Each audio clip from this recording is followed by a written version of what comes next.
holding an In-N-Out burger in one hand and I'm driving back and I'm like crying and I'm thinking like, oh, what's happening? Like, am I gonna have a heart attack? I can't even tell you guys how stressed I was. I literally was like, am I gonna die? I'm 23, I'm too young to die. And I was thinking about sending my dad my passwords. It was not a fun time. Hey friends, what's up? It's me, Emily, and I'm here on my channel, Elevate with Em, where I teach you how to elevate your lifestyle one step at a time with health, wellness, and wealth. And today I'm sharing a pretty crazy health scare that I had. Luckily, I'm totally fine now, but it definitely put a lot of things into perspective, and it gave me a lot of realizations that I want to share with you all because life is short, and if you're not doing it right, then yeah, you're gonna miss out on a lot. I think the first thing that I want to say is if you don't have this one thing in your life, you don't have anything, and that would be health. And yeah, I know that sounds so cliche. There's always different people saying health is wealth, and everyone knows it's important to take care of your health, but I don't think that people truly realize how little you can actually do in your life when you get that chronic health condition, or when you suddenly have this issue with your health and your body's not working the way that you want it to, and you can't perform in your job, in your family relationships, and other interpersonal spaces in your life. And I think for me, was it yesterday? It was like 2 days ago where I was rushed to the ER. It just made me rethink my whole entire life. Story time. So what happened is I woke up with a little bit of chest pain. For those of you who are in the medical field, you know that chest pain can be a little bit alarming because you don't know if it's musculoskeletal or if you don't know if it's a heart attack. And so I had woken up for the past few days with a little bit of pain. And it was more on my right side, not my left side. So that's why I was like, oh, maybe it's not like my heart or anything like that. But it was really the third morning where I woke up and I just had really bad pain. And so I just wanted to get it checked out by a doctor, just a really quick visit. And I called them and they asked me certain questions. And then they told me, okay, I think you have to go to either urgent care or the ER. I go to the urgent care and I think, maybe this is just like musculoskeletal, but I wasn't fully sure, especially because for heart attacks, women's symptoms can be a lot more different from men, and sometimes it's a little bit less noticeable. It's not as clear cut. So I wanted to make sure that I got all the diagnostic tests that I needed. And interestingly enough, they made me do an EKG and they made me do an x-ray to see if there was anything wrong with my lungs too, or for blood clots. So chest x-ray showed that there was nothing that was wrong, but my EKG actually came out interesting. So they found that there was an inverted, I think, T wave, and so they thought, oh, this could be really bad. She could have like a myocardial infarction, or basically like possibility for heart attack. So they tell me, no, you need to go to the ER. And I keep going back and forth with them. I'm like, I'm so busy. Like, I have so much stuff I have to do. I like work from home. Like, I'm trying to like do, a bunch of different things, and like apply for things. Like, I've been working from home, meaning like I've been applying to jobs and just all this stuff, right? And they're like, no, you need to go like now. Like, you have to go. And so I kind of am just freaking out at this point because, it's not a great feeling when your health provider freaks out a little bit, or you can tell that they're not happy or excited for you. And so I just remember like, I'm so hungry at this point, didn't eat anything, and I'm freaking out. So this is kind of dumb because this isn't really good for your heart health, but I just remember I need to eat something quick. I'm gonna grab an In-N-Out burger. I remember holding an In-N-Out burger in one hand and I'm like driving back and I'm like crying and I'm thinking like, oh, what's happening? Like, am I gonna have a heart attack? I can't even tell you guys how stressed I was. I literally was like, am I gonna die? I'm 23, I'm too young to die. And I was thinking about sending my dad my passwords. It was not a fun time. And I just didn't know what was happening. I go to the ER. Obviously, I sending them with an EKG, and so they think, oh shoot, like she might have something with her heart. So I do all of the diagnostic tests. I do the EKG again. I do an x-ray. I do the blood exam twice just to make sure that there's no, like what happens sometimes is when you have a blood clot, there's a hormone in there and it kind of shows that it's like your body's working to dissolve a certain clot. So they did all of that. Everything came out perfectly fine, which is great, but also made me kind of unsure, like, oh, is this just like a misdiagnosis? Like, maybe my EKG is just weird, because I know for me, I actually tend to have a typical low heart rate. My heart rate is a lot lower than the average person. So it's like, okay, I think this all ended up chalking up to musculoskeletal plus a lot of stress. And yeah, so that was that. But I think what I learned from all of that is, yeah, I was spending like 8 to 10 hours this whole entire day just running around, getting tests done, being told not so great news, and then like feeling like crap, honestly. All that to say is I realized how important health is, especially when you don't think that you have it. For this video, I wanted to share with you all as a health consultant, be proactive about your health and really protect your health so that you can stay healthy, wealthy, and just have a good, balanced wellness lifestyle. Just to let you all know, so you guys know what my credentials are. So I have a bachelor's in allied health, I'm a certified medical assistant, and I just finished my master's of public health. And I've been a health consultant for over 3 years for the USC Norris Comprehensive Cancer Center. So I know a thing or two about taking care of your health. So something that I've kind of realized during this whole crazy situation is that healthcare is really expensive, especially if you have chronic conditions. And so that's why I think it's so important that you find a PCP or a primary care physician, and also that you are doing your yearly wellness checkup. And that includes having complete lab work done, so that means getting your blood drawn and making sure that your complete blood count, all your different hormones, maybe thyroid if you have some other, hormones that aren't typically normal. Those are all important tests to have. And the reason why I'm telling you, even if you don't like needles and you feel maybe uncomfortable or you're not used to seeing a primary care physician because it's expensive, I'm telling you right now, like in my program, we did a lot of the calculations on just whether or not it's healthier to see the doctor or not. It definitely is healthier to go see your doctor, but it's also cheaper in the long run, because the more that you go see your doctor, and I'm not telling them to go visit them every Friday, like please, you do not have to be that close with your doctor, but once a year, or if you do have something that's more than a common cold come up, you should go make that appointment, because when you catch things earlier, like for example, cancer or anything else that you might have, like chronic health issues, the sooner you fast it, the more chance you are able to take care of it better. Like for example, if you catch cancer in stages 0 to 2, it's a lot easier before it spreads to other body parts. A lot cheaper too, right? Because then instead of having tons and tons of, let's say, chemo and radiation therapy and all these different things, if it's like at 0, right, versus at stage 4, your body is much more able to recover from that and manage it well. I think that's the first step, right? Get your PCP wellness annual checkup by a doctor. And if you want help on finding more information on that, you can totally email me. I'm more than happy to send some free resources on your way. I do check every single comment. So if you need help with that, I can do that for free. And yeah, I would say the second thing is to really be your own advocate when it comes to healthcare. Doctors see like 40 and more patients a day. And it's really hard for them to know who you are in terms of like what's going on every day. They're not living with you, right? They're not watching you as you sleep. They're not like watching you as you brush your teeth and seeing if you have really good dental hygiene and all that, right? Like it's up to you to take care of yourself, because you're the only person that you see the most 24/7, right? You know yourself best. I think it's really important, especially for trying to figure out how doctors can best help you, is to create a symptoms journal.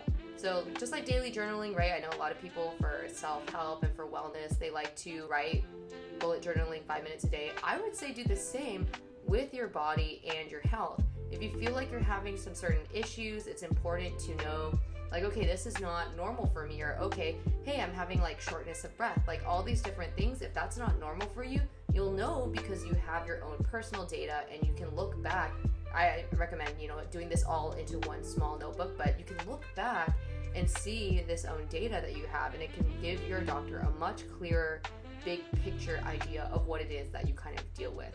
And I think for me, I literally just came back from my wellness visit for the year, and it was great. This was my first time with a new physician, so I kind of gave her the rundown. But I was able to do that very clearly, tell her my day-to-day, week-to-week symptoms of certain things, and kind of get help more tailored to me, because I already had written down questions, I already knew what my symptoms were, and I already knew what was out of the ordinary.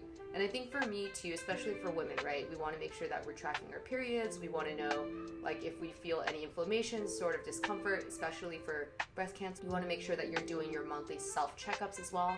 And I think for men, making sure that you're checking for your testes, right, to make sure that you don't have any testicular cancer or anything like that, is really important. So just all that long story short is to make sure you have a bullet journal where you're keeping track of your own health, every day and your own symptoms, so you know when to go make a doctor's appointment when you feel like something is out of the ordinary, and also to make sure that you're up to date with your own self checkups, right, once a month for testicular cancer as well as breast cancer. This is kind of another reason as to why you want to take care of your health, and this is a little bit more cyclical. Okay, yeah. This next reason that I'm going to share with you is a little bit more cyclical in nature, where you have to take care of your health because it helps you better take care of your own health. But what I mean by that is, for example, if there was somebody who wasn't really going to the doctors, you didn't really go to the dentist, you just haven't been taking care of yourself in general, right? Versus somebody who has, the person who hasn't taken care of themselves when they start going on high blood pressure medications, and then they have to have like blood thinners for something else, and then on top of that they need a knee replacement, and then on top of that they have like a pacemaker, and then the next thing you know, you end up with like a concoction of a bajillion different pills that you have to take every single day. And I feel like that is not great. Yeah, when you have that, it's a lot harder, especially if you end up having something like, heaven forbid, if you have like cancer or something like that. Then you have to realize, oh, now you have to be worried about all the different medications. They might not react well with each other, and so then that might limit your different treatment options, or might make it harder on your body, right? And it might also make it hard on your liver too, and your kidneys to constantly filter out through all of this medicine. Rather than having all of that, you know, as we get older, yes, we do sometimes need the blood pressure medications and all these other things. But if you can prevent needing that for as long as possible, then you don't have to worry about all these different medications and taking them. You can focus on really improving your body naturally in the beginning. And then later on, when you really need it, you'll be taking less dosages of what you actually need, because your body has been so healthy, because you've been proactively taking care of it and you've been preventing your body from having all of these conditions too early on. The next tip that I recommend you do, and this is gonna sound so cliche, I'm literally rolling my own eyes as I'm saying this, but you have to manage your own stress. And this is something that I'm also working on, and I understand it's so hard, right? If you are a mom or a dad and you have kids and you have work and you have like a bajillion different things that you have to do, right? I know it's really hard to manage your stress, but as someone who had a rough month due to some personal things going on, health things going on, just everything all at once, I realized that it really doesn't matter what's happening in your own life. You have to take responsibility and you have to get that stress down. Because for me, when I was being asked about all these different issues for my chest pain, right, in the ER, and they're like, do you have shortness of breath? You know, do you have this or this? Do you have chest pain? And I had a hard time, honestly, responding to those questions, because it was like, yeah, I'm shortness of breath, but like I'm so stressed out. I don't know if like that's the reason, or if the reason is, you know, any possible heart condition, right? And I think that made me realize, like, oh, something that is so chronic in our everyday lives can really build up. And when we really need to know whether or not we have certain symptoms, it can be so hard, because these, like, the stress can mask our symptoms and can make it hard for us to tell the doctors and help.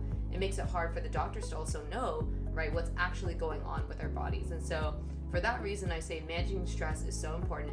But on top of that, your cortisol levels is so important to keep track of. For those of you who don't know, cortisol is the stress hormone that your body produces for fight or flight, and it's not great when you have too much of it, especially when you have chronic heightened levels of it. It's not great for your heart. It's not great for, you know, your immune system. It actually weakens your immune system, so you're more likely to get sick more often. And it's not great for inflammation as well. When, you know, when your body has the cortisol levels all the time and you just feel fatigued all the time because you're so stressed out, that takes a toll, especially on women too. It can take a toll on your lung health as well, and just a million different reasons why stress is not great long term. What stress physiologically was originally made for was, it was made to regulate, right? Like when you fight or flight, when you are in a stressful situation, you need your, you know, your blood pumping, and you need to widen your eyes, and you need to get out of there. That's what cortisol was originally for. But if you have it chronically and you're like, oh, you know, white knuckling your car wheel, when you're white knuckling your steering wheel, or in traffic and you feel that stress and that cortisol building up, you're not necessarily in a life or death situation, and you're doing that all day, every day. It's important to kind of manage that for your cardiovascular health and just in general to reduce your inflammation. So make sure you do that, whether that's yoga, 10 minutes of meditation and controlled breathing, or I just make it a habit to go and talk to friends at least once a week, having coffee with people that I really trust, or making time with family and loved ones to really confide in them, because they know me best, they know what my tendencies are, they know me well, and I feel like being able to share that with them and also problem solve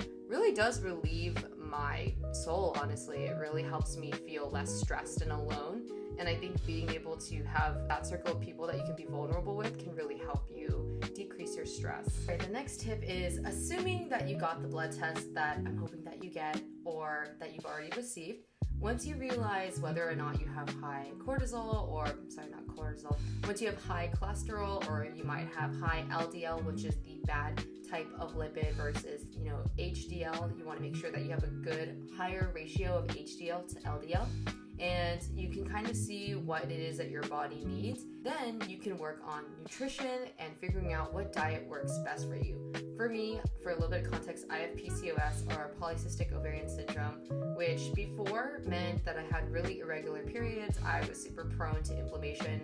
I had a lot of really bad acne too, and I just genetically have had a high level of testosterone, which had made it hard for me to have my period.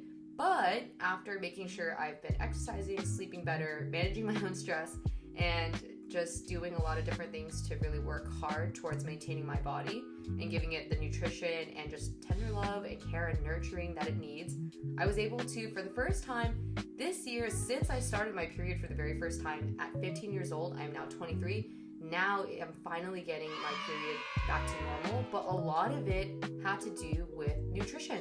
Nutrition is so important because people don't really realize this, but back then, like in ancient Asia, like China, Korea, Japan, like people definitely treated food as medicine, and I definitely stand by that as a health consultant and as somebody who works with cancer patients all of the time. For nutrition, for me personally, for PCOS, a lot of times, sometimes people can be insulin resistant, and also I think just in America, a lot of times we eat a lot of junk food, which is really bad. Like having a lot of high processed foods is not good for you.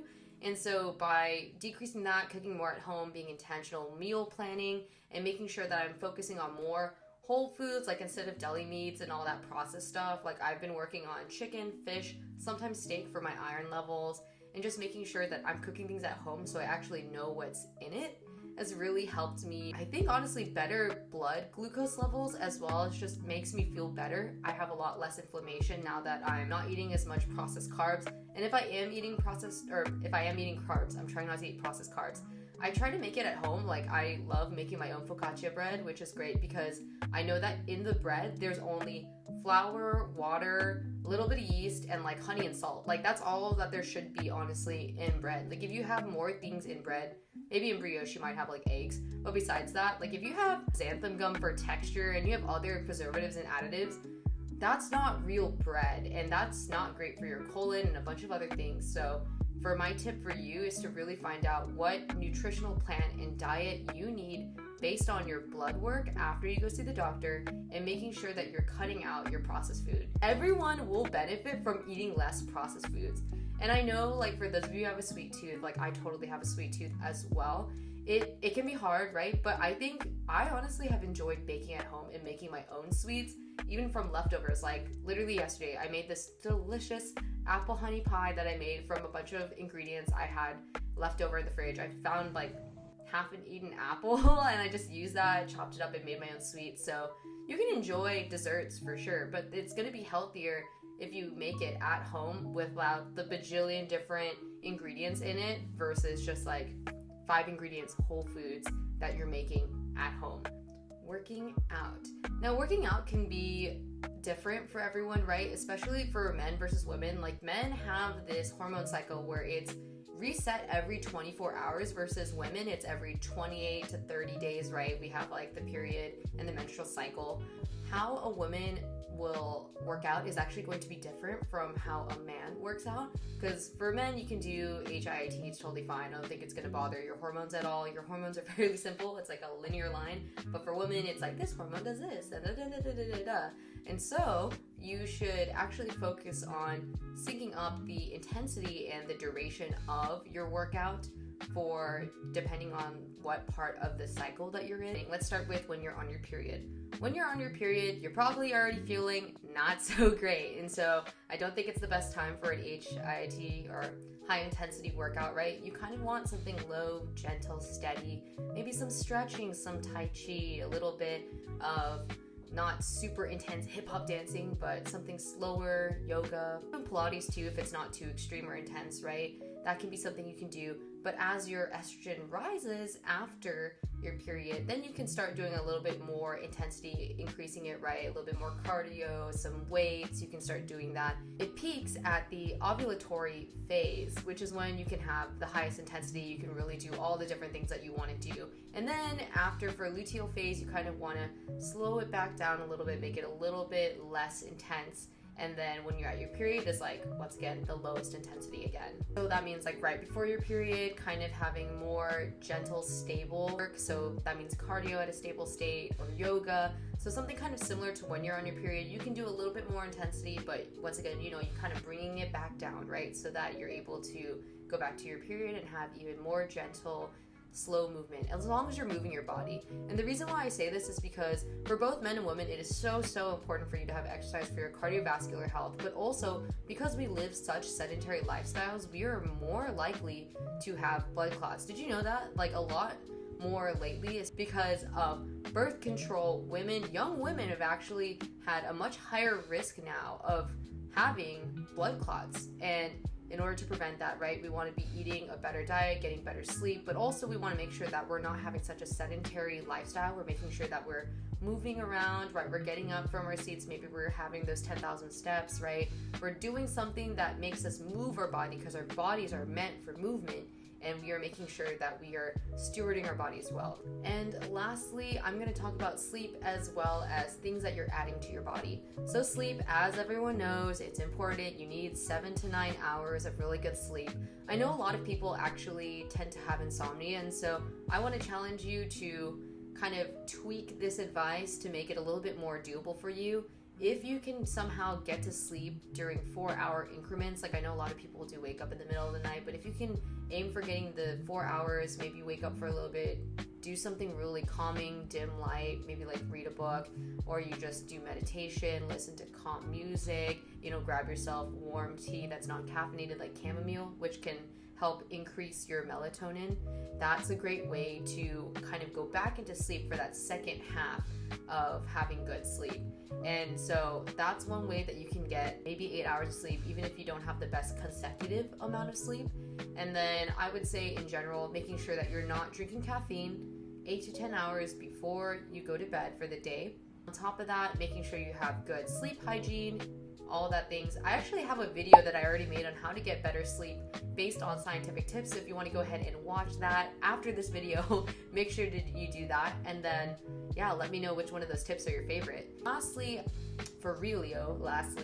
is try not to have a lot of additives. I know like caffeine obviously is an additive. If you can help it, make sure that you drink maybe green tea or something that's a little bit less intense. I love the taste of coffee, so I try to go for decaf, or honestly, I just try not to have it every day. I try to go more for matcha just because it helps me get better sleep, which is the pinnacle of having brain health and just overall health in general, right? Especially because I have PCOS, it's important for me to have a lot less inflammatory agents floating around in my body, and your body, when you sleep, helps detox that. It also helps flush out all of the gunk in your brain, and it helps with, I think, the cerebrospinal fluid. It helps clean out your brain as you're sleeping, so you're literally doing a brain detox every time you get good sleep, and that sounds extremely important for your health and just your daily life, so make sure you get good sleep. All of that to say, I know these sound like a lot of different tips, but your health is so important because people don't realize once you don't have your health,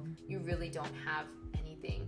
And I want to make sure as a health coach and just as your friend, I really want to make sure that you are living your best life, that you have the highest quality of care and life that you have in general. I want your body to feel good, to be healthy, and to be good so you can do all the things in life that you want to do, whether it's spending time with your family, going to work, you want to travel, you want to just feel good in your own skin. Like, that is what I am here for, to help you achieve. That's why I give you all these tips, like the Mom Friend, to make sure that you're well equipped to take care of your body. That's it for today's video. Can you let me know if you're actually watching this or not to the end, and if you like this? Like, I would just love to delve in, do a deep dive onto different types of health, wellness, or even financial and wellness, wealth planning. So please let me know in the comments. Like this video if you enjoyed it and you actually watched it. Let me know in the comments what you want to see next. I really want to know what you want, because at the end of the day, I'm here for you. And yeah, that's it. Make sure to subscribe, and I'll see you next time. See ya!